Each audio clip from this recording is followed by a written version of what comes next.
Watch, we'll end up talking about politics. I was going to say, flip it around. Oh, there we go. All right, everybody. Here we are. We're going to actually do a coach's. Oh, I should turn my mic down. Look at that. Oh. Little high. I'm a little loud right now. I haven't even been drinking. I'm a little. But thank you. Say, what's in your Coke? Just Coke. Hey, thank you for joining us for the coach's spot. I am Jason T. Powell. I'm here with Will Smith. Give it up real quick. What have you coached? Because we never talk about that. I should do it as the intro, but I should do it and be a good host. So, coached football in senior high for 5 years. Get a little closer to the mic. Okay. You got such a nice voice. I want to hear it. Thank you. What is it? A face made for radio. So, yeah, Plano Senior High. Plano Senior High, 5 years. I coached baseball at Plano Senior High for 8 years. Mm-hmm. I opened up my own baseball academy. Yeah. And ran that for about 15 years. Okay. So coached football, baseball. Technically, you're still coaching now, too. Technically. If you call it. I have 2 boys that are in high school football. And I'm talking about your credit. Oh, yeah. I coach with the credit. Absolutely. Yeah. Credit medic. Right? Yes. I can't say it. My dyslexia is like, I'm going to take that and just crunch it. Credit something. Credit medic. There we go. It's easy to say. It should be. Yeah. How'd you get into that? Man, okay. So, but you're still coaching people. That's coaching. I still coach. That's coaching. Coaching just, some real life stuff. And, and you know what? Here's the funny thing is when you talk about teaching or coaching or educating, it can be anything. It can be sports. It can be school. I think once you know how to communicate. That's the thing. If you have a subject matter that you have knowledge on, and then you have to be able to actually transition it to other people, then you're teaching in everything. Mm-hmm. So how I got into that, oh my gosh. So at the time, I coached for 8-9 years, close to 10, something like that. And then I got into administration. Did you become rich? No. By coaching? Not even close. Everybody's always like, oh, it must be really good. Yeah, whatever. No, I was actually, if you broke down, because obviously what a lot of people don't think about when you're coaching is that obviously you're, after the game, you're there. Right. Either breaking down some tape or getting things taken care of, squared away. Hourly, you make about $2 an hour. It's not too far away. No. At that point in time, was on weekends. You're there on Saturdays. Mm-hmm. You're there Friday nights, obviously. You're there if you're during baseball. You're actually working during the summer, but you're not getting paid extra for it. Right. Say just different things. I was basically working between 60 to 70 hours a week, making probably $50,000, which isn't horrible. No, not bad. Not for, it's above poverty. Yeah, it's above poverty. But yeah, so it wasn't like I was getting rich in any way, shape, or form. We're never going to get there either. No. But so yeah, I was. Well, and there's so many extra costs that people don't take into account because you're always buying stuff for your athletes, and just there's extra costs as a coach. Stuff that the schools won't pay for. Yeah. That you get, things that you take care of yourself, like during the summer, driving myself to games. Yeah. To travel, things like that. Mm-hmm. So yeah, probably take home after everything was spent, and taxes and everything like that. Yeah, man, it's probably about half of that. Yeah, so, I was gonna say it's about $25,000 a year, probably.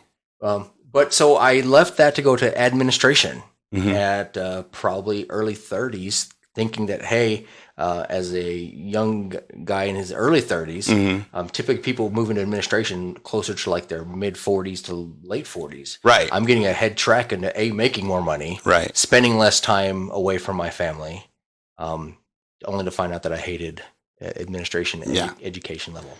Because you're making decisions. Because you're not a sociopath? No. Well, it depends who you ask. Ask my wife. But I was making decisions that did not help kids. Right. And so I would make a long story even longer. I was at a private school where I was the principal of this private school, and we were extremely successful. Twice the Dallas Morning News School of the Year, twice the Principal of the Year. Really? We had a lot of people that voted. I didn't know that. Yeah. I've known you how many years? I never knew that. I was going to say, people voted. It wasn't because of actually any skill. Right. But people don't vote for you because you suck. Well, unless you're Biden. I was going to say, I don't think we had any dead people that voted for me, but there might have been. I don't know. Or they voted 2 or 3 times. I think they could vote multiple times. So yeah. But there goes everybody that was not into the partisanship. Yeah, right. But we had it was a private school. Yeah. Guess what? They want to make money. Right. Well, at the same time, they wanted me to slash teachers' budgets. That's what people don't realize. Teachers at private schools make less money. Yeah, I knew that. Public schools. Yeah. And sometimes it's a lot less. See, I'm in the private sector, so I make a little bit more than the average coach. Right. So, but they wanted me to slash their budgets or their hours even more, and I refused to do that. Right. Because teachers you can slash their hours and they're still working those hours. Yeah. So they're already making less than a public school teacher, which people always say, well, public school teachers don't make any money. Well, guess what? Private school teachers make even less. Well, especially if they have a master's. Our teachers had to have, they were a bachelor's bare minimum. Because some of them, we did early childhood all the way up till 5th grade. Okay. So even our early childhood, our infant teachers had to have degrees. Right. But I refused and I held out for probably about 6 to 8 months. Mm-hmm. And one day I was walking through the hall and I saw one of the private owners or the silent partners there. Never been there in the 2.5 to 3 years I'd been there. Mm-hmm. It's like, this can't be good. Right. And they said, okay, well, you've been fighting this, so you have 2 options today. You can either agree to our budget cuts or you can resign on the spot. Right. I said, where do I sign? Yeah. Because I always knew I had a standing offer to go back to coaching play. I know you well enough to know that was the answer before they said it. Pretty much. Because we had one of our... I'd be the same way. One of our partners was always there for business practices, to run the business part. I ran the school. Mm-hmm. So they were there probably 5 to 6 hours a day. Right. But so they said, hey, we need you to come into the office. And this, I've seen the silent partners before. Mm-hmm. I'm not dumb. But with them both being in there, asking me to come in, I'm like, yeah, okay. Yeah. It's time. And so I signed. I texted my wife, said, guess what? I'm coming home because I guess who's unemployed right now. What did she say? She said, oh, well, you actually lasted a little bit longer than I thought you were. Yeah. I was going to say, my wife is unbelievably supportive. Yeah. Because I just left. Yeah. And I was like, it's not the place for me. Yeah. And she's like, I don't know how we're going to survive, but I support you. And that's pretty much always been the way it is. We don't know how, but we'll find a way. Yeah. And we always have. I'm hoping sooner or later a podcast will hit, or my public speaking will hit. Or public speaking, actually, it's getting better. I think people are seeing an end to it. So when you can finally come out into public, like legitimately, where people are not afraid, right? People are not worried about social distancing or masks, or when people have the full liberty and freedom. I'm hoping that happens someday. I'd like to think so. And in certain states, in certain areas, hopefully it'll become a lot faster than other places. From coaching standpoint, we're in a tough spot right now because if Biden comes into office and does another lockdown, gymnastics, that's 2 seasons in a row. Gymnastics is done. Well, I was going to say, I'm certain. How many kids are going to train for 2 years to not compete? Yeah, that's ridiculous. And that's what's going to happen. When you talk about certain sports like that, because obviously, like your mainstream sports, right? They have a legit season every year, but these guys are actually moving forward for specific reasons, right? If they're actually going to be successful, whether you call it, for collegiate, Olympic, right? And they're on a timetable, right? They don't have to. Girls don't have time, right? Because they're done at 18. Yeah. They're maybe 22 if they go to college, but they're on a timetable. Yeah. Like boys have men's gymnastics has a much longer time period. Right. So if they miss a season or two, that's fine. They're taking away these kids. And I know I've harped on it before, but some of these kids, this is all they have. Yeah. Because they're gymnasts. Right. A lot of them, the homeschool kids have a little bit more of a life because they're done at 4:00. Mm-hmm. They can do 2-a-days and they can still get their school in and they're done. A lot of kids don't want to miss the public school part of it. So they go to public school, which is, I have plenty of gymnasts that have been very successful with doing public school, but then that means they're not getting home till 8:30. They're not eating, they're missing dinner with their parents. They're missing hanging out with their friends. They're skipping school dances, which they're not having right now, but still they're skipping that kid stuff for gymnastics because they're an athlete and that's all they have. Yeah. And you're taking away another one of their seasons. It's taking away their life at this point in time. And I don't think anybody's taking that into account. Not to mention these college kids, the kids that are missing their senior years, because at Texas, we're not hit as hard. Right. But California, New Jersey, they're still not at gyms. Yeah. And they're talking about doing a full another shutdown. Yeah. Whitmer, don't even get me started on Whitmer. I know this isn't a political podcast, but she just said that now if you do anything, she wants to shut everything down more, but the Michigan Supreme Court said you can't. Right. She's saying now everybody has to get names. What? Names and phone numbers at least, or you can't serve them as a customer. Right. That is awful close. That's some Big Brother stuff right there. Yeah. I'm supposed to be letting you talk. So, but I just went off on a soapbox. No, it's true though. Right. How about, I mentioned that, like, I still have friends in the coaching industry, baseball coaches. like last year, they're outgoing seniors that did not have an outgoing season. Obviously, some of the kids that are on select teams that have already know if they're going to be drafted or if they're going to go to play college. But there's a lot. I mean, there's a lot of baseball programs, a lot of colleges that they're not until the end of the spring into summer that they're still filling out their rosters. Right. And all these kids did not have the opportunity on a baseball and they're not on film in a nice big open air area to play baseball. Right. And so now where they may have had the opportunity to possibly select from legitimately 10 schools, let's say that shrank down to 2. And now those 2 schools are even trying to decide amongst this massive pool of players that they haven't seen play in 8 to 10 And there's months. no film. Yeah.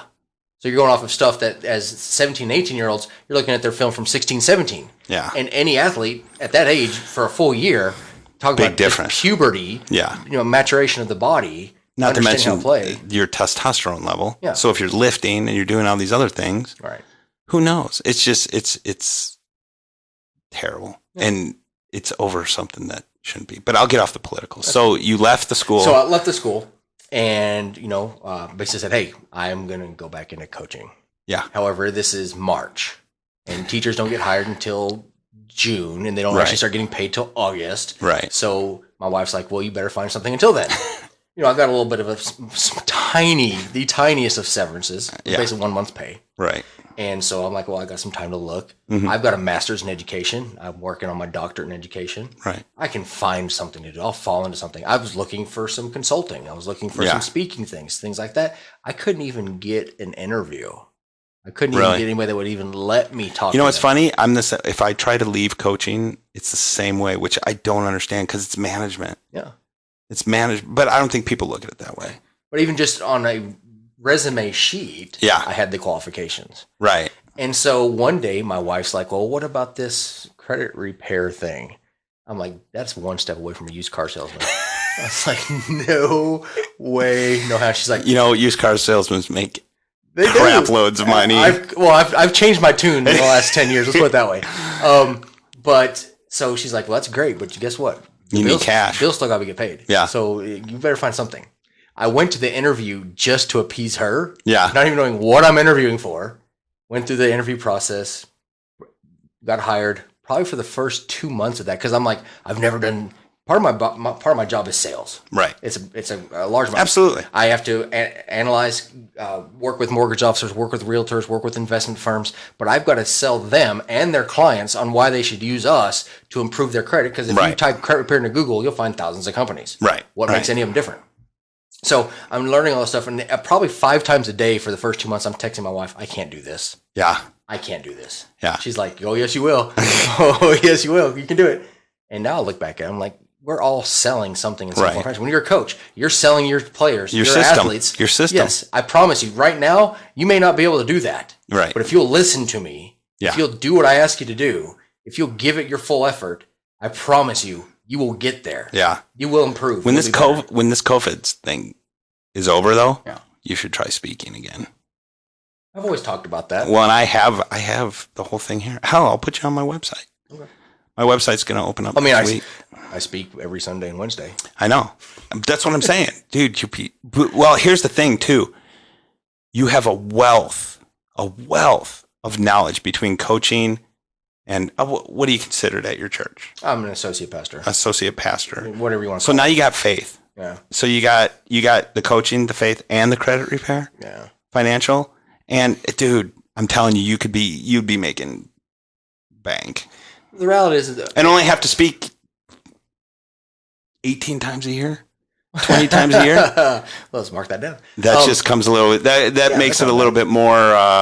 It's funny when you listen to people because, like, there's a lot of people say I'm a public speaker and things like that. And you, like I said, you look on YouTube and find public speakers, but listen to some of them, like, man, they suck. Even if they have a great wealth of knowledge, if you can't engage somebody, I think, and that's I think that's where I do better than some people from the stand-up comedy. Absolutely. Because I have 10,000 hours on a microphone. Yeah. So same thing here. I took classes for podcasting. Yeah. Because I'm a coach. So I believe in coaching. Training. So I took And a lot of it deals with, well, you're going to be nervous the first time you're on a mic. I'm like, okay, can we get past this part? Because I'm not. I was going to say, if there's once you die on stage, there's one thing you're not is you don't let fear stop you from doing anything. No, I never have. In fact, I think you let it actually motivate you. I think that's why I do most things. Yeah. I'm like, I can't do it. It doesn't bother me. It doesn't scare me. Let's find out. If it doesn't scare me, I don't want to do it. Yeah. And I mean, first time I was on stage, I can't remember if I was really that nervous. I don't remember. But I think the challenge of writing jokes is what drew me to it. Oh, speaking of baseball that you brought up earlier, Finn won their championship. I saw that, man. Undefeated. Well, I want to get you and Sean on the same show. His coach. Okay. He runs for Team World Vision. He does ultra marathons. Oh my gosh. Great coach though. Those guys are psycho. Yeah, he does it purely for the cause. He doesn't even like running. Okay. He does it because I don't know if you're familiar with World Vision. No. They bring clean. It's a church organization. Okay. Clean water. Clean water. Okay. And he runs for Team World Vision, and he said he never thought about it until one of his friends challenged him, and it scared him. Yeah. And he's like, "Oh, I got to do it." That's awesome. He's like us. Yeah. He's an effort and attitude guy. So he's a player's coach, which I would say we probably are. Sure. But that's crazy. And I promise you on this show that I tell you how I got into. Yeah. Although that goes against all the podcasting rules. It's supposed to be 2080. Well, okay. I mean, so. Although I consider you more of a co-host than I do a guest. So, because you're welcome anytime. Absolutely. No, even if I have guests, I hardly even have to knock on your door when I walk in. I know. You just walk. It's so weird. Just walk in. Yeah, right. The dogs will bark. That's about it. That's all right. But I mean, the reality is that, like you said, in all these things, we're all selling or coaching or educating. It's a faith belief in what somebody gave this to you. You didn't just make it up on your own. It's components of this and this and this and this. Yeah. And I put this together. This is what I think works the best. Right. And it's still always growing. It's always maturing. And it's always improving. Or you're done. Or you're done coaching. Yeah. If it doesn't change, oh no, you're done coaching. I'll tell you one of the best things that I ever did when I was a coach at Plano Senior. We always had bigger and better coaches that came in to teach us. Absolutely. I sat in front of Nick Saban. Absolutely. I sat in front of Mac Brown. Yeah. I sat in front of R.C. Slocum. And I listened to these guys. This was when I was a peon, I say I coached football. I basically scouted and washed laundry. For the most part. I was bottom of the barrel. Right. Because in Texas, if you coach any other sport, guess what? You're also going to coach football. Right. But, that was not my main sport. So I just did all the grunt stuff. Yeah. I got to stand on the sidelines on Friday, which was really cool. Well, and you get to see a lot of good football. I got to see some amazing football. Yeah. So, some of it was on the other side of the field too. Right. But so basically, every minute you watch, you learn though. Yes. But as soon as you say, I knew that. I got everything. I don't need to learn anything else. Yeah. You're done. You're done. Absolutely. I think that's kind of what happened to Mac Brown for a little bit. I think he was a great recruiter. Mm-hmm. He could sit down in front of anybody's parents and buy them into Austin, Texas. Right. But when it came time to actually coaching and more importantly, practicing to coach, that's when he lost out. Yeah. Because they started putting guys in the wrong positions, in the wrong places. They couldn't get the right people in. And then when it came time on Saturdays and they couldn't do the X's and O's anymore because he just didn't want to. I think he got tired of that. He got tired of dealing with boosters. He got tired of dealing with the president. And he's like, hey, I don't mind recruiting, shaking hands because they always had high recruiting. Texas always has a high recruiting class. Right. Although they just had, what's his name, skip out. Yeah. But I mean, they're just Texas. They're always going to have a big recruiting class. But their problem has been in the last 20 years for most of it is everything beyond that. Yeah. That's their issue. Which is weird. How do you not find the best coaching staff in the country out of Texas? Well, I think some of it is that, number one, they don't give them enough time. I think that's the biggest problem in a lot of sports. It's every sport. Any sport. It's every sport. Is that you look in the 5 years minimum, 80s, 70s, and all these things. You talk about great coaches like Ditka. It took him a couple years to get things going. Yeah. Tom Landry took multiple years to get the Cowboys to be successful. Did I tell you I coached Fedora? What's his first name? Larry Fedora. Uh-oh. I coached his daughters. Really? Mm-hmm. That's in awesome. Mississippi when he was at Southern Miss. Yeah. Yeah. Nice guy. Yeah. But now if you're not winning within the first year, which is stupid. And here's the craziest thing. No coaching system takes effect in a year. You want to talk about insanity. There are, and this has been at the high school level. We're in Texas. High school football's king. Right. There are successful high school coaches that don't keep their jobs now. Yeah. Tom Westerberg, who's one of the most successful coaches in Texas high school football history, Well, he went to coach after Todd Dodge, after they won all their state championships at South Lake. Yeah. Well, when Todd left to go coach at North Texas, which he very quickly found out he was not a good college coach, but now he's down at Austin Westlake winning state championships. Right. They put Tom Westerberg in. Tom Westerberg every year is going 12-1 and 11-2, getting to the state semifinals, in the state quarterfinals. Right. They fired him because they self-reported themselves for too many practices that were against UIL policy. Guess what? They're doing something that every other school does in the state of Texas. When they have their wide receiver workouts and the quarterback workouts in the summer, when they're having their lineman workouts in the summer, right? Additional above the same cheating and everybody else coaches is doing. and coaching just so happened to be there, right? But because they weren't winning state championships anymore, 11-2 wasn't enough. 12-1 going to the state semifinals wasn't enough. Like if you think about it, if we were in our normal world, and what do we consider success? If we were successful 12 out of every 13 times, and some say, "Yeah, I don't think." In baseball, you are the greatest player of all time. That's not even.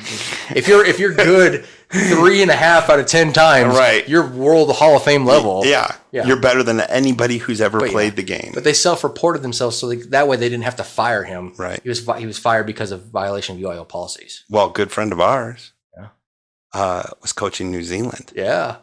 And he won every single age group in their national championship that year. Makes no sense. And they fired him that Monday. They didn't fire him. They didn't renew his contract that Monday. It's crazy. Yeah. No, but I told you I'd tell you how I got into coaching. So I was going to college to be a football coach. Yeah. I was obsessed with football. I loved football. I didn't play that much in high school. I was good enough to be on the team and just average enough to be ignored. So, like, with any coaching, I don't know. Maybe I would have been good. I'm not blaming anybody else. It was my fault. Sure. I didn't work hard enough. I didn't, whatever. But we didn't have great coaching either. Yeah. Great coaches bring that out of you. Yeah. But we didn't have great coaching. It was Illinois. And then it was Minnesota. And when we moved to Minnesota, I said, screw it. I'm not going to play football. I'm just going to focus on wrestling because they had 3 seasons. And I went straight to wrestling. And I was always kind of more of a wrestler's mentality. Yeah. But I still loved football. I was addicted. I mean, I grew up in Chicago with the 85 Bears. Yeah, right. How can you not be addicted? Michael Singletary, Walter Payton, Jim McMahon. I worshiped Jim McMahon. Yeah. So I was still always around the game. And when we were in Minnesota, I started gymnastics a little bit late. I was just primarily doing tumbling and stuff. But my best friend was state champion. Okay. And he was 6 foot, 200 pounds. He was a beast. Yeah. But he was state champion on rings and P-bars. Oh my gosh. So he was a monster. Yeah.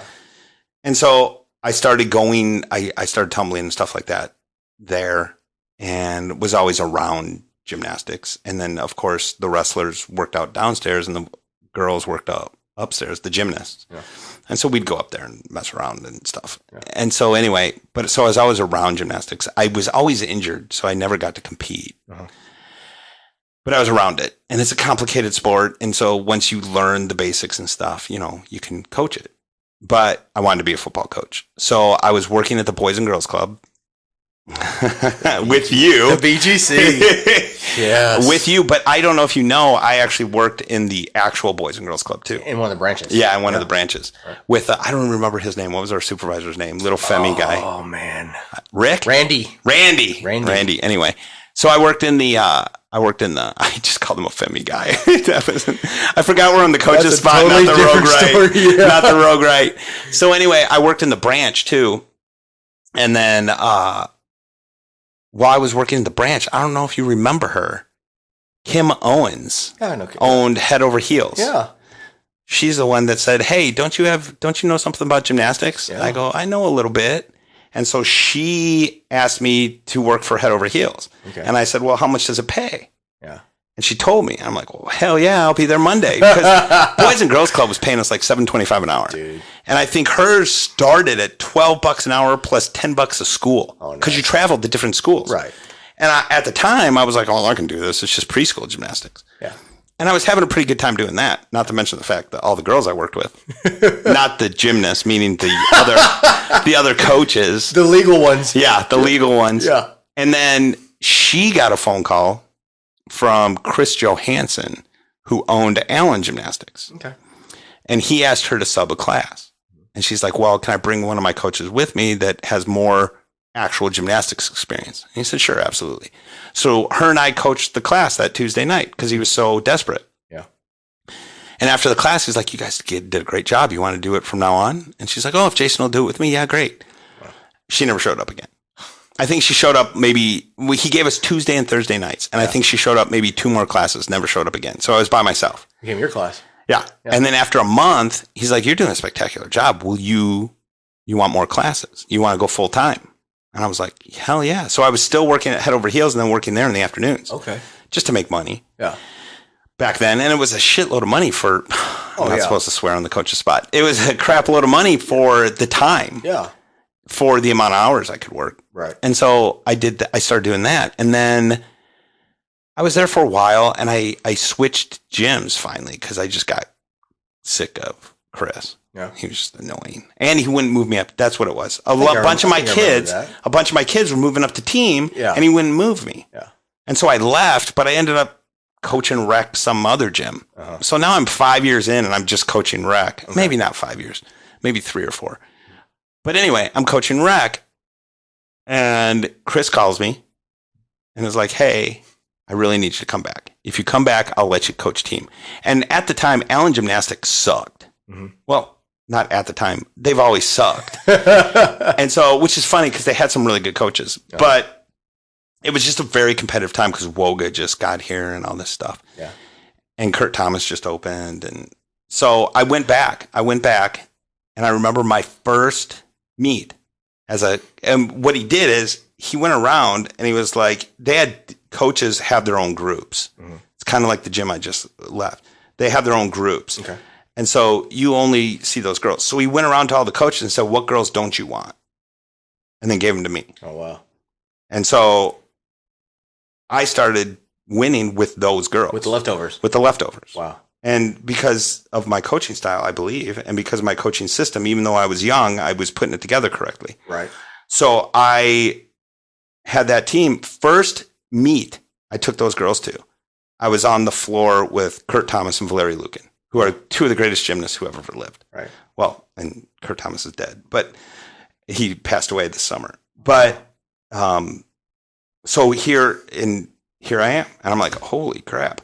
So I was there for a bit. At that time, I lived with Rob. Yeah. And so I was living with Rob, so I had to make money because I was living on my own. Yeah.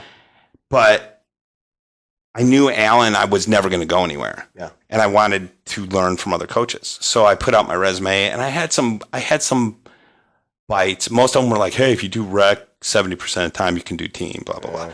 And it just the way it fell together. Kind of like a step back if you're doing that. Right. And so just the way it fell together, University of Gymnastics had just fired 2 of their coaches. Yeah. And so I went in and she's like, hey, I have a beam and floor coach. Will you be the bar and vault coach? I said, sure, of course. That's much easier than what I was doing. And that's great, whatever. And so I was scared really bad. But all they had were low-level kids. And then they had the owner's daughter and another girl who were high level, really high level. You knew the owner's daughter was going to go elite. But they had their own coaches. Mm-hmm. They had a married couple that was on national team. And they were good coaches. Mm-hmm. And I remember I was coaching there and I was doing well. And with those compulsories. And then those 2 national team coaches were going to leave. Okay. Or not coaches. They were national team kids, but now they're coaches. Yeah. Were leaving. And I remember the owner pulls me into the office and says, Jason, do you want to coach my daughter? Because you're coach. And at this time, the beam and floor coach wasn't working out real well. Uh-huh. Oh, you know the beam and floor coach. Yeah. Yeah, you do. I forgot. I love playing. That's about the time that we I don't know if we'd moved in yet. Yeah, I think we were close. Yeah, we were close. Something about that time. So, no, we did live together. Okay. Because I remember the phone call. Yeah. I remember standing at our counter. El Lago? Yeah, at El Lago. And so anyway, so you knew my beam and floor coach at the time. Yeah. And so anyway, I didn't feel ready because I knew she was going to go elite and I was terrified. And this was one of the few times in my life when I was scared and I said no. And she said, okay, well, just so you know, I called a friend of mine, and he said that the best bar coach in the nation is in Mesquite. So I'm going to send her there. And she's going to do homeschool and go in the mornings. I said, okay, I totally 100% agree with that. If you'll call and ask if I can come watch their practices. So if you're listening to the Coach's Spot and you're looking for how to become a better coach, that's how you do it. Absolutely. Because that wasn't easy for me. No. I totally dropped my ego, which is the number one killer of talent. Absolutely. I dropped my ego and I said, okay, I'm going to go. And it was Terry Walker. Yeah. Terry Walker was a bar coach. And I went there and Terry was exactly who Terry is. Took me under his wing, said, hey, do you golf? I said, I do. And he's like, great, let's go golfing after this. Yeah. And said, you can come in any morning. And I would go in mornings and watch their practice, not say a word, not even ask questions. Right. And leave. And so what happened is they brought in another coach who was a piece of crap, but a great coach, but a terrible human being. Uh-huh. Screw it. Named Steve Elliott. He was power tumbling champ. And him and Terry became friends. Well, they couldn't afford to keep the Beeman floor coach, Terry, and Steve Elliott, who was such a big deal at the time. Okay. So they let Terry go. So Terry's destroyed. Mm-hmm. Says, I'm not coaching anymore. I'm done. I'm never going to coach again. I hate the sport, blah, blah, blah. So he was supposed to meet with a friend of ours that day and didn't go to the meeting, which is, Terry, totally not like him. Yeah, right. So I finally get a hold of him. He tells me what happened. And he goes, so I'm never setting foot in the gym again. He was destroyed. Yeah. And I said, that's too bad because Monday you said you'd help me with my TAF team because you don't work afternoons. And he's like, what? And I said, he goes, you're going to hold me to that? I said, absolutely. Yeah, right. And Terry being Terry. He did it. Yeah. He showed up Monday. And so he shows up and he's coaching my TAF kids. Well, we did both seasons, and TAF is like a lower league. Mm. And just from the little bit of coaching for me and Terry, they destroyed everybody that year. Mm.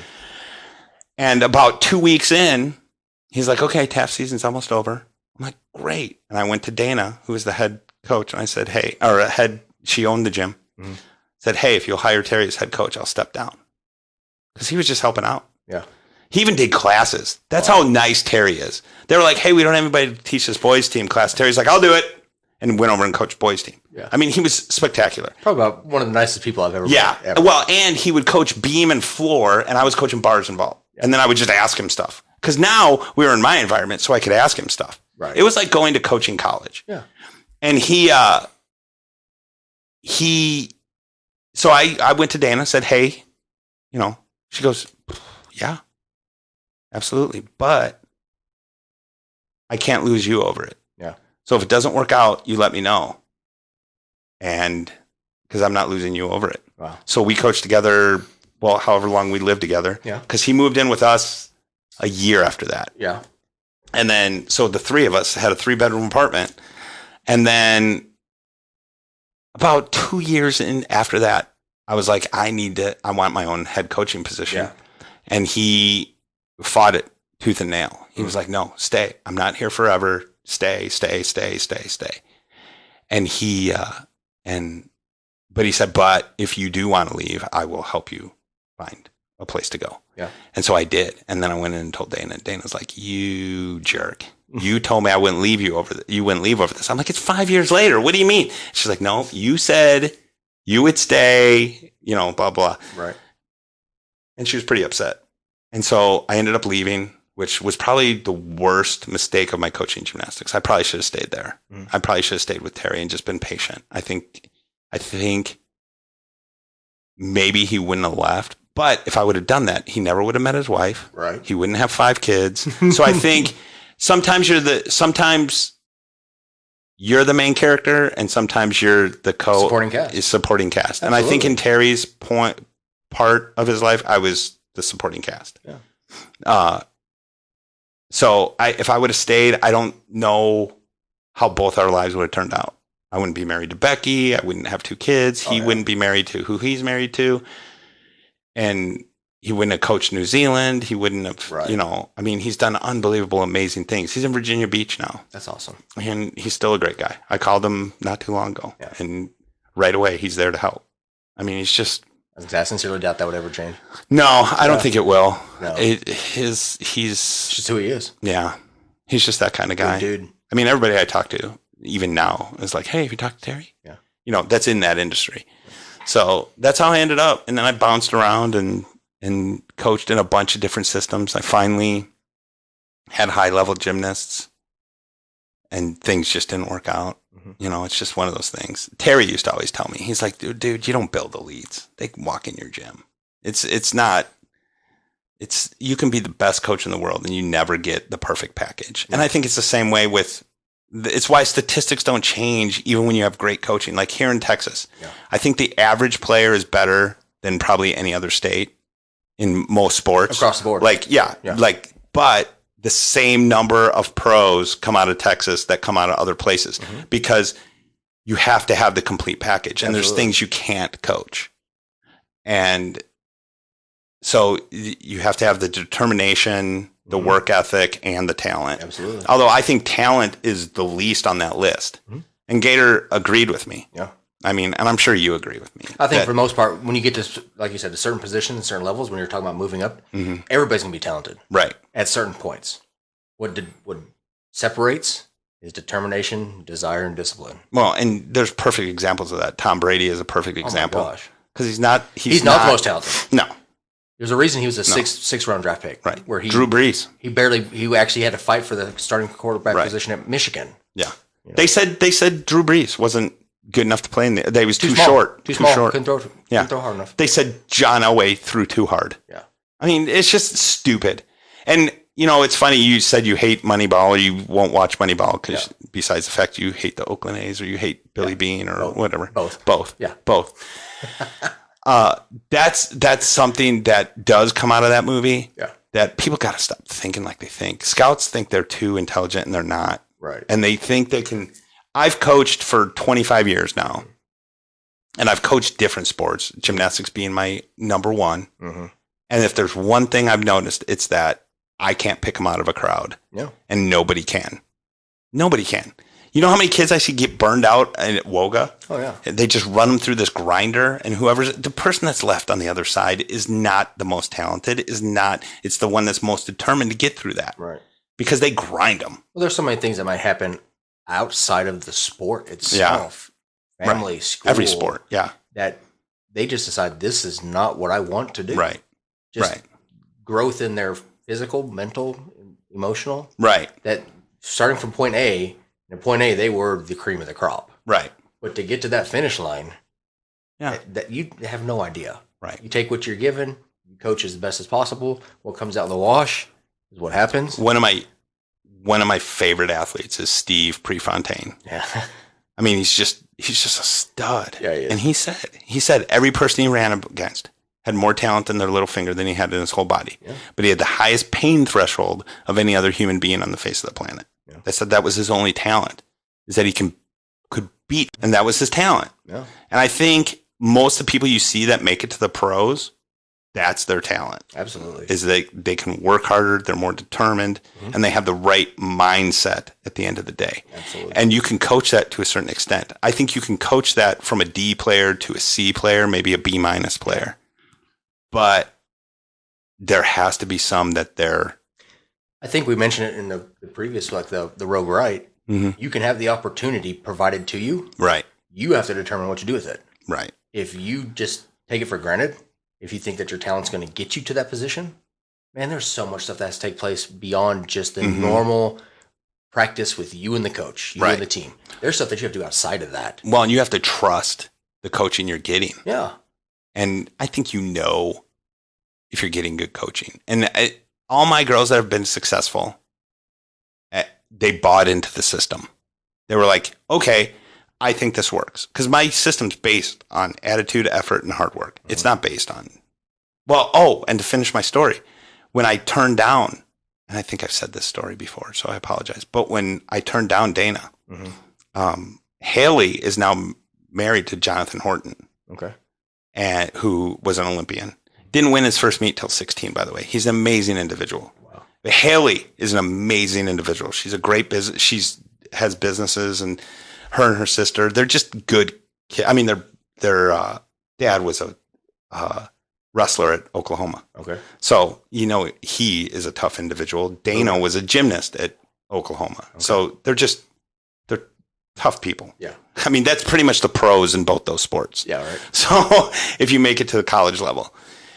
And she told me that she wished that I hadn't turned down her mom, that she thinks she would have done well under me. And she said, because I'm not doing this to pump myself up. Right.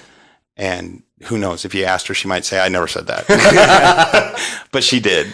And she said, I didn't need the technical knowledge. Yeah. I needed someone to believe in me. Yeah. That's all I needed. And her husband, and he'll tell you this if he remembers, who knows, he couldn't pick me out of a lineup. Right. But he asked me, he said, he probably doesn't want Haley to know this. He said, you were there when she was younger. Mm-hmm. How good was she? And I said, she's the best athlete I've ever been in a room with, ever. When you talk about, and this is what kind of athlete she is. If she heard this podcast, she would be embarrassed right now because I said that about her, because that's the kind of person she is. Yeah. She had the drive, the determination, the work ethic, and the talent. I mean, she was the full package. Right. And she is to this day. And I've been in the room with some great, and that's including, I've been in the room, but she's not like they'll ever hear this. She was better than, I've been in the room with Kim Zmeskal. Okay. I've been in the room with Jonathan Horton. Yeah. I've been in the room with elite athletes of all levels. Sean Johnson. Yeah. I've been in there. Haley was better than them. Yeah. I don't know them from work ethic wise. Kim Zmeskal, really hard worker. Yeah. Sean Johnson, unbelievable hard worker. Nastia Lukin, unbelievably talented. Yeah. But Haley was the best. Yeah. I don't care what anybody says. She was plagued with injuries and everything else. She could have been the best. And so there's things like that you just can't outlive. You can't outcoach. The best players that have ever lived never made it to the NFL. Oh, yeah. Because of life. You hear stories like that all the time from people like, man, if you had seen this kid in you hear from golf all the time. College, yeah. Golf all the time. I'll tell you what, I wrestled with probably the best wrestler of all time, but you got him to a meet, he fell apart. Yeah. And that's part of being a champion, and that's part of getting there. I understand that. But that doesn't mean that they weren't the best. Mm-hmm. They just weren't the best on those days. At that time. Yeah. And you hear about it all the time. You hear about, what's The Rookie about? The Rookie? He didn't even, the movie, The Rookie. The baseball one? Yeah. Who's that about? Not that he was the best or anything, but he didn't make it to the pros till he was almost 40. Right. Or he was 40. But he kept playing. He was a journeyman that anybody that would take him and pick him up. Right. He was making almost literally no money. Right. Well, he was coaching. He was coaching in Lubbock or someplace. But leaving his family just for that one opportunity where everything just lined up. Well, he didn't even, is it like the movie where he didn't even try? He didn't even mean to try. He tried out because his high school team dared him to. Yes. Yeah. Because he wanted to prove a point. Because he said, you never give up on your dreams. And they're like, well, you can still throw. Yeah, absolutely. And then he ends up, I guess I'm throwing at 80, and he was throwing at 90. Yeah. Just because he was rested. They say his shoulder was able to. It repaired itself. Yeah. And which means it wasn't tears, because tears don't repair in your shoulder. But, I mean, it's sad. And I've said since day one that the worst, saddest thing in athletics is not losing. It's unfulfilled potential. Yeah. I mean, maybe you don't agree with me, but that's, to me, the saddest thing. Because it means someone failed in coaching. The reality is, when you come to athletics of any form or fashion, you're going to lose. I don't care how good you are. Doesn't matter. You're going to lose. Ben Askren. Hopefully you lost big. Yeah. And he was you can say what you want. He's in the top 20 of wrestlers of all time. Phenomenal wrestler. From all time. Yeah. And hopefully you win way more than you lose. He was a douchebag. Everybody's going to lose. The reality is, those people that never even put themselves in position to win or lose. Right. That never got there. That's the saddest thing. Yes. And the problem is, a lot of times it's because of coaching. It can be. It's because of bad coaching left a bad taste in their mouth. One of the things you mentioned, I was actually thinking about when you said it, is that, you were on the floor with all these other coaches and stuff like that, or even when you get to a certain level of coaching, all of you probably know the same techniques, how to coach that stuff. Mm-hmm. You may even say the same stuff. Right. But again, it's a mindset. It's a personality. It's a way to get people to say, you know what, I believe I'll run through that brick wall for you. Right. I'll do what you say. even though I may not feel like I can do it right now, I trust you enough and I believe in you enough that I'll keep doing it until I get it right. Right. That's a great coach. Right. Because any one of us can read a How to Coach for Dummies. Right. Or watch enough YouTube clips to learn the actual verbiage, the drills, the skills, the techniques. But just because you know it doesn't mean you can coach. Well, and, cliches are cliches for a reason. Yeah. And I think the most important thing I ever tell my athletes is, okay, it's okay. You don't have to believe you can do it. Mm-hmm. You can borrow some of mine because I totally believe you can do it. And you watch their faces change. Or sometimes I'll believe, okay, you don't have the belief in yourself. Yeah. Borrow some of mine because I got plenty of belief in you. And sometimes I think that's what Haley was telling me. That was enough. And I think Haley knows it wasn't my ego that would want to coach Haley. Yeah. It was I genuinely cared about Haley. Mm-hmm. And I think that's what comes across. The greatest compliment I've ever had as a coach. And it was at it was a TAF meet, which is not even close to USA, mm-hmm. although it's 10 times more fun because it's 10 times more laid back. And it was a low level gymnastics. Mm-hmm. And a coach who I respect came up to me and he said, man, I don't know how you do it. I'm like, what do you mean? We're like middle of the pack. We're not even doing great. We're not having a great day. He goes, oh, that's not it, man. He said, my girls compete for me. He goes, your girls look like they would die for you. Yeah. And that's a compliment. And I said, you know what it is? It's like, what? He goes, I'd never ask them to. That's the difference. Yeah. I would never ask them. And they know when they do something and it's not their best performance. Yeah. They know exactly where I'm going to put the blame on me. Because I take extreme ownership. I don't care what happened. It was my fault because I'm the coach. Mm. And I think that's what's happening in the world right now, that the problem is. Nobody's taking ownership. No one takes it. Everybody's the victim. Everything happens to you. Oh, well, that injury happened to me. Okay, well, that's our fault or my fault as a coach. If it's an overuse injury, I didn't put our time in the right place. Didn't manage it right, yeah. I didn't manage the time correctly. Yeah. Because when I'm a head coach, and I wasn't for the last few years because I didn't want to be, mm-hmm. I don't vault and tumble on the same day. It's too hard on the body. I won't do it because they have to run down a vault runway, which is a 1 inch of foam, and hit a springboard that I purposely load too much because when we get to a meet, who knows what springboard will be there? Right. And if it's a brand new one, those springs are brand new. So you mean they're not all the same? Right. Yeah. You got to be able to compress it. Yeah. And I have the vault higher than it usually should be, especially at low levels, because when I want it to be easier when we go to the meet. Yeah. So for that very reason, I don't tumble and vault on the same day. Every gym I've been at since then does. I never have. Yeah. And I've had a crap load of vault champions. Mm-hmm. I would say vault is my best event by far. 100%. And it's because I was crappy at it when I first started coaching. I'm like, I got to get better than this. Yeah. And Terry took me under his wing and said, this is how you become a better vault coach. Mm. I remember a very good lesson that I learned from him. I was at his gym. I was at when they had probably the best gym in Texas for a little bit. Mm. I was at the gym and he had a girl. I remember her vividly, and she's doing Yurchenkos, which is round off back handspring onto, they go round off on the floor, or they go round off onto the board, back handspring onto the vault. Oh, wow. It's pretty much the compulsory college vault now. Okay. So anyway, I know there's no compulsories in college, by the way. I'm saying that everybody competes it. I did one coming into your house. Yeah. I'm just saying everybody in college competes it. So anyway, I don't want everybody to be like, that's not right. It happens all the time. And so anyway, they're training that, and Terry or Steve go, hey, what's that board at? And she goes, it was Steve, actually. It was Steve Elliott, who, by the way, is banned from USA Gymnastics now for exactly what you think. Mm-hmm. Anyway, but he was a good coach. He was just not good in that sense. And he was a weirdo. Yeah. And I don't mind telling him. I would say it to his face too, so don't worry. But anyway, this girl's vaulting, and he goes, hey, what's the board set at? She's like, da. And so she tells him, and he's like, oh, yeah, that's about an inch off. Pull it back about an inch. She's like, okay. She pulls it back an inch, goes back down, does a better vault. I go, wow, you got to dial down to that? He goes, hell no. She needed a correction. The board position meant nothing. Uh-huh. But I know that kid's head, and that kid needed a correction. Yeah.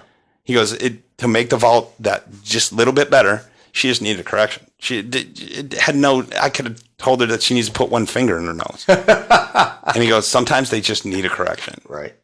And which is very not me. I'm the opposite. I'm like, if it's good, it's good. Like, I don't overcorrect a lot. Right. I've had people complain about it because it's like, he doesn't show me enough attention. I'm like, there's nothing to correct. You look good. Right.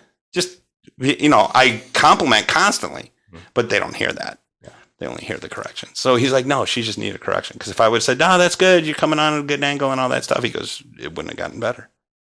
She just needed a correction. Yeah. I'm like, okay, cool, bro. But that was a valuable lesson. Sometimes they just need, and I've heard coaches that do that all the time. Yeah. They're like, hey, do this. And I'm like, that's stupid correction. They just need a correction. They just think that they need to say something. They need to be coached. Yeah. That's what it is. They need to be coached. And my girls get to the point where they understand, where they're like, okay, if he's not saying anything, it's because I'm on the right track. Well, here's the reality. You're not the one actually performing it. And if you haven't coached them to be able to do it as they're going through the performance, right? Then, what happens if you're not there? Right. Well, and it's illegal in gymnastics. I can't coach them during an event. Yeah.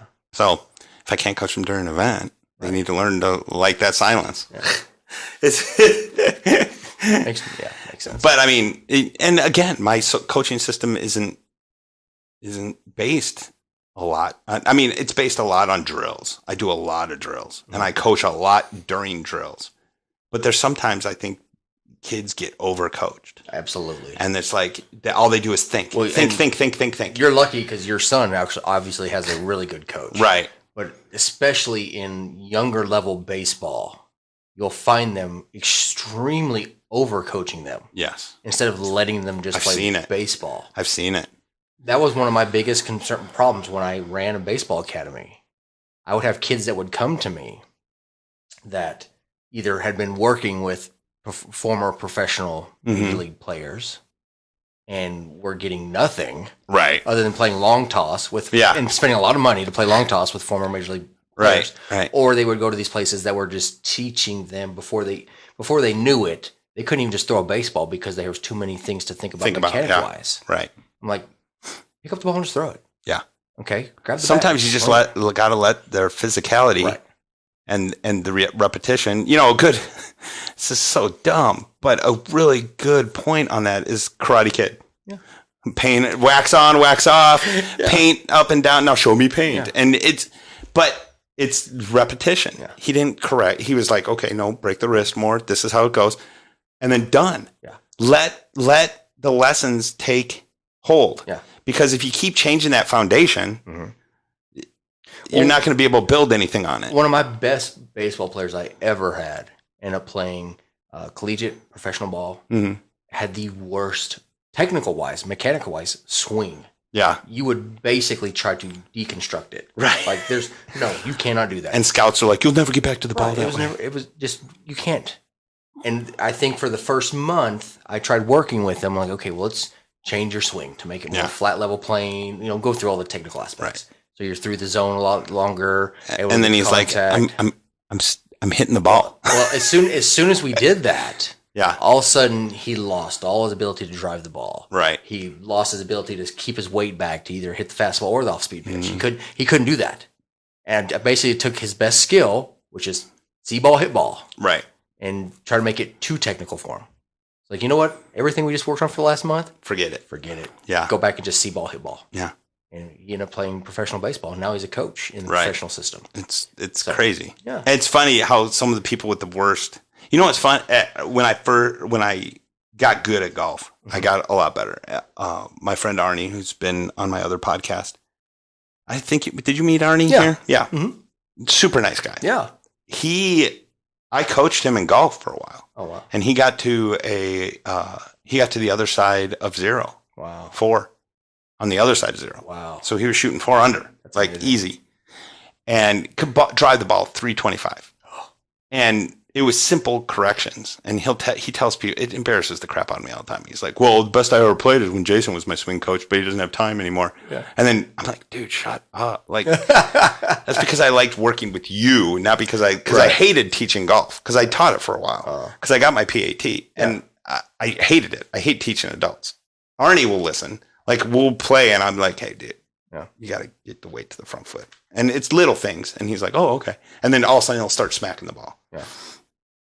And he's a prime example of it's just natural ability. But we played in a tournament together, and it was a really fun tournament. It was a 4th of July tournament at Westridge, and it was a 2-man scramble. Yeah. And so they pair you with a pair of people you don't know, so then people don't cheat because you switch scorecards. Yeah. And we shot a 57. Wow. Just the two of us. And we played with these guys. And on the first hole, they watched Arnie hit. And then I took some practice swings. And the guy goes, I don't even know how you could get back to the ball with that swing. And I was like, well, we're about to find out. Yeah, you're about to find out. And I put it to maybe 3 feet on a par 3. Yeah. I'm just like, boop. I go, that's how I get back to the ball. And then we went up and sank the putt. And then they were nowhere near us the rest of the day. Like, I'm like, oh. They were so deflated. And we ended up winning by 1 stroke because there was another team that had already made me angry because I worked in the pro shop at the time.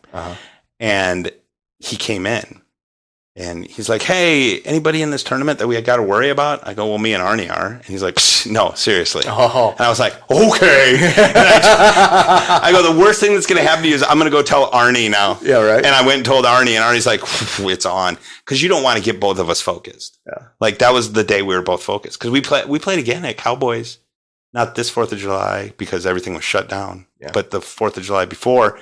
And it was funny because we played in a 2-man scramble. Mm-hmm.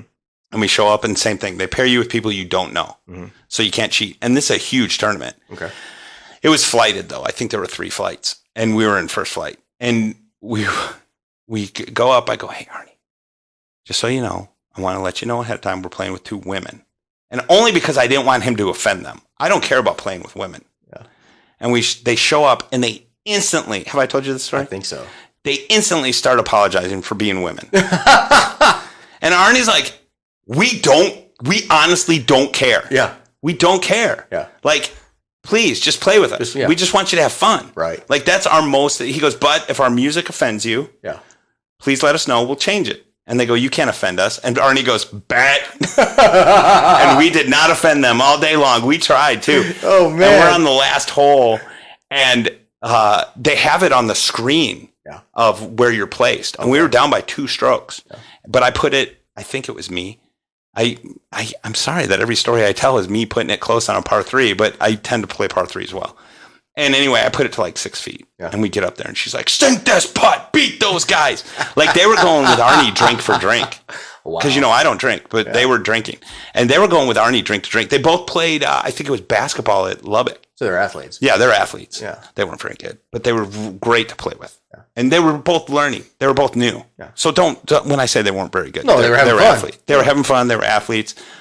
We had a great time. We told her to get this app so we could be friends on this app so we can play together again. Oh. We haven't gotten a chance because of COVID and everything, but we're friends with her on this app. That's cool. And we sunk the putt, so we birdied, and the other team bogeyed, and we ended up winning. That's awesome. Yeah. So, and that was a 4th of July tournament at Cowboys. Yeah. And they were like, man, you guys, it's funny because when Arnie and the guys we play with are all good. Yeah. Gator, we play with Gator. Yeah. We play with all these guys that are really good players. And then we go to these tournaments and get paired up with people we don't know, and they're like, wow, you're really good. And we're like, we suck. Like, we suck compared to who we play with. Right. I play with Craig Nall, who was the backup to Brett Favre. Yeah. He's going to be on the show. Really? Yeah. Awesome. Yeah, he's going to be. So you should come that day. So wait, a Packers fan is going to interview a Bears fan is going to interview a Packers fan. Well, he's not a Packers fan. He played for the Packers. He played for Buffalo, too. Yeah, he did. He was actually the starting quarterback for Buffalo until he blew his knee out. Okay. Going into preseason, he was the starter. Oh, man. And then he blew his knee out, I think, or hurt his knee. Yeah. Hurt his knee. He teaches football camps now. Does he? Yeah, super. Have you ever met him? No. Super nice guy. He lives here in McKinney. Very cool. So I've played golf with him a bunch. He, super nice guy. Yeah. But I've tried to get him on the show like every weekend, and every weekend he's like, I'm on a guy's trip. I got a camp. This weekend he has a camp. He had to fly to Virginia to help somebody getting ready for college. And that's not too bad. No. And then he came back and he's got a football camp all day tomorrow. Very cool. So super nice guy. He's one of the reasons I like NFL players. Like he's totally the exact opposite of what you think NFL players are. Very cool. So, but he's going to be on the show because he's coaching. I'm trying to think who else. I gotta get some, I'm hoping someday we'll be big enough that I can get somebody like Nick Saban, but I doubt that's going to happen. That'll be a Zoom call. Nick is a pretty hard get nowadays. I no kidding. Like I said, I hear he's doing pretty well. I hear he's doing pretty well at his school. Like we had him at Plano. You know who's going to be an easy get on the show? What's that? In another 2 seasons is Bill Belichick because he's going to suck. He's going to need a job. But no, we had Nick Saban come and talk and coach at a summer camp for Plano, but that's back when he was the head coach at LSU. Yeah. They hadn't won their national championship there yet either. Right. So it was a little bit easier to get him back then. Yeah. And plus, he got paid a pretty good amount. Right. They make, it's obscene how much they make. Oh, he's making. Speakers, it's obscene. Oh, yeah. I was going to say, he's making speaker. $8 to $9 million just I've seen Alabama. Terrible speakers making $5,000 a pop. Terrible speakers. Yeah. Where they're like, oh, you got to try your best. And just start spouting off cliches? Yeah. Which I believe in cliches, but I think they have to be broken down of why they work. We can't just say them one right after another and just keep saying them and sound like a broken record. Like when I say, if you don't have enough belief, take some of my belief. Yeah. That's what that athlete needs at that time. Well, it's also not the very first thing they've ever heard you say either. No. There's a reason that they've accepted that from you. Right. And it had a lot to do with a lot of other stuff before you got to that phrase. Although the biggest cliche I use when I speak is that ego kills talent. Which I don't even know if that's a cliche. It's a band out of Brazil. It's just the truth. Yeah. It's such a huge part of it. And I told Sean next time we'd have on, we'd talk all about egos. And there's a difference. I'm confident in my coaching ability, especially on vault. Yeah. But to have an ego to say, oh, that kid's just not good enough for me to coach them on vault. That's an ego. Yeah. That's an ego. And I see that every day. I get girls. One of the most thankful things I am is for coaches that act like that, because then they come to me and I get these unbelievably talented girls that have been ignored. Yeah, they're just ready to work. Or athletes. I want to say athletes. I get these unbelievable athletes that just want to work and just want to get better. And you give them little crumbs of knowledge and then they're on board. And then all of a sudden those same coaches are going, well, they're only that way because I had them first. Yeah. Okay. And what happened when what happened when you had them? Yeah. How bad did they suck? And it wasn't them. You kicked them to the curb? It wasn't them. Yeah. I'll tell you what. I got a kid from a really big program. And after about 2 weeks, she's like, you've coached me more in 2 weeks than they coached me in 5 years. Yeah. She goes, and they're a huge program. Right. And I'm like, it's just. Well, that's like when I think we were still living together. Mm-hmm. And I just started doing baseball lessons. And the very first kid I had was a pitcher. He was a 15-year-old. Yeah. Had him off our JV team from Plano. Mm-hmm. And we went out for our first lesson. So I'm like, hey, I just want to know, because his parents came up to me like, he's been working out with former Ranger Jose Guzman. Yeah. We were paying him for a 30-minute session, $150 an hour. Right. And I'm going to charge him $35. Yeah. I'm like, God, I really undercharged him. Right. So I'm like, okay, so I usually charge $1 a minute. Yeah, right. That's about what it was. Yeah. And so I'm basically saying, okay, well, I just need to kind of know where you are at in your workouts, in your building your progression with your former trainer. Right. Come to find out, all they've been doing is long toss. I mean, he'll warm up, stretch them. They'll talk a little bit about some things. And I'm like, are you kidding me? You've been, and how long you been with him? About a year. And how often do you see him? Every 2 weeks. I'm like, so basically, 26 times 150, all the money that you just spent popped about $4,000 for the long toss with the guy. Right. So I said, okay, let's get you on the mound. And I was like, so you've never talked about, your rotation from, L position to getting hips through to drive. I don't know what any of that stuff is. I'm like, oh man. I was like, well, that's here's ego. The thing. Well, and some of that's because they're so talented. Yeah. The pro. And this kid was just, I was gonna say the pro. Well, meaning the pro is so talented that they don't know what to do. Honestly, this guy's just wanting the $150. Right. But I was like, okay, so here's the thing. The reality is that you have no idea about any of this stuff. Mechanics. We spent the first 2 lessons just talking. Yeah. say, okay, well, here's our goal for this summer. Because obviously, you're on the JV. You want to hopefully get up to the varsity this next year. Right. The reality is that's going to be very difficult, but here's what we can do. So we'll take you where you are right now. And basically right now, you're just going to learn how to pitch. Right. And then we're going to build from there. That next year, he was still on JV, but his senior year, he was our number 2 starter, got a scholarship to a Division II school, paid for all of his schooling. Right. And now he coaches in Texas. Yeah. But the reality was that he just needed somebody to give them the time to understand what he was trying to do. And it takes any coach, again, there are some out there that are just stealing money. Right. And there's some out there that decide, oh, you're too good for me, or vice versa. All most kids need at certain points in time, whether this becomes a livelihood for them or not, to help build them confidence, whether they become a used car salesman, whether they become a banker, whether they become a doctor. They need somebody to teach them to be confident and learn stuff so they can take that into their next profession. Right. Because otherwise, they've been told they're not good enough, or they don't have any clue. They lose any confidence in themselves. They have none of that. Or they're just good enough to be there and not talented enough to pay attention to. And they just blend into the background. Yeah. And they become accustomed to that, and they become okay with that. And it took for the rest of your life. Right, and it takes one coach just to say, hey, you know what? We'll spend 30 minutes and just flips the script. I'll tell you what. Yeah. I didn't get coaching till Terry took me under his wing and I was already a coach. Yeah. I'd never been coached up to that point. Right. And Terry was like, ooh, this is what we got to do. This is why we do it. And I think that was Terry's talent, is that he never made me feel stupid.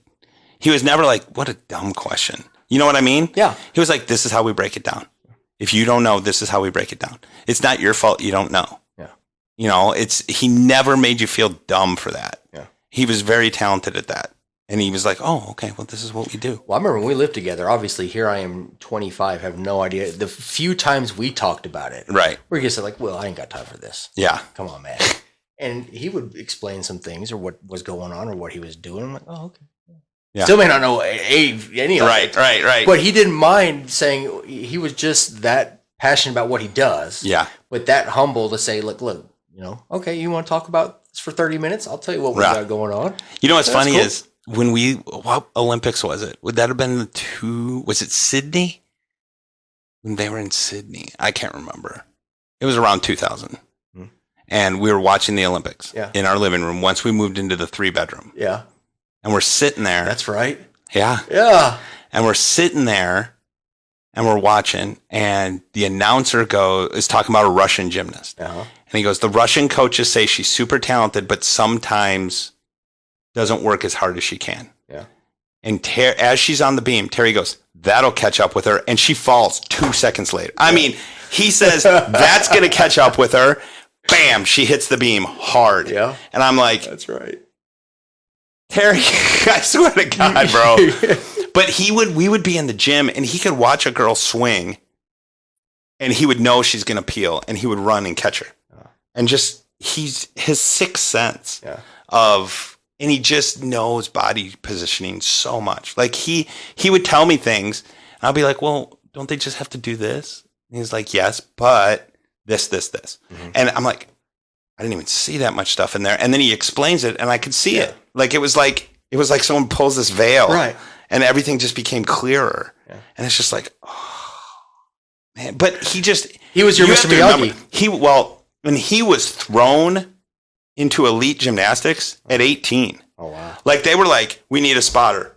Go. And he was at Cyprus when they were Bella Caroli offered him a coaching position. Yeah.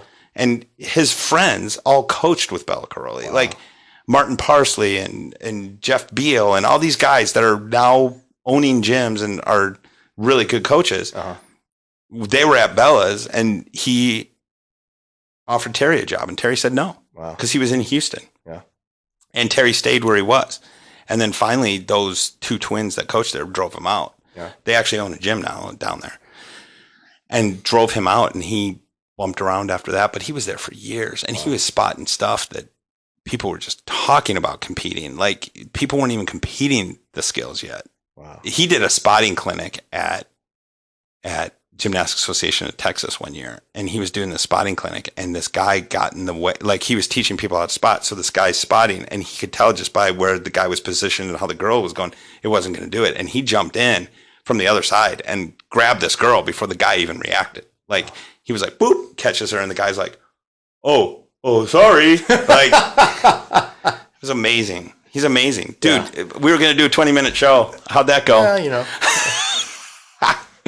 So anyway, we'll call it there. All right. The battery's about to die anyway. It's probably going to go out right now. So, Coach's Spot. Thanks for joining me, Will. Thank you, man. Again, open invitation anytime, no matter who. If someone else is the guest, I don't care. Oh, that's awesome. Like, subscribe, share. Follow. Thank you. We are their Coach's Spot. I think it's on Facebook. Also, my website's going to be up soon, jasontpowell.com, and Coach's Spot will be on there. Nice. So, anyway, thanks for joining me, man. Thank you, man. We will talk to you later. This will be a 2-parter. Talk to you later. Bye. That was a good 20 minutes. Yeah, right? Oh, I forgot to turn off the camera.